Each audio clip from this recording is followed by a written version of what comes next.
কারো হতে চেয়েছি খুব, কিন্তু পারিনি।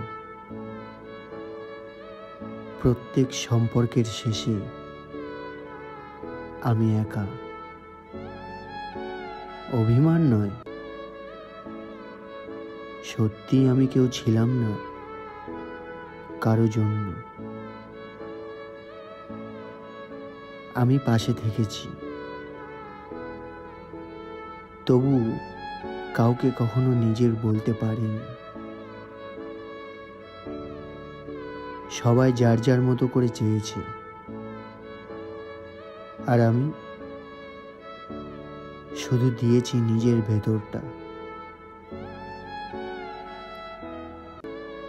চাওয়া পাওয়ার হিসেব কখনো মেলেনি, তবু এখন আর প্রশ্ন করি না।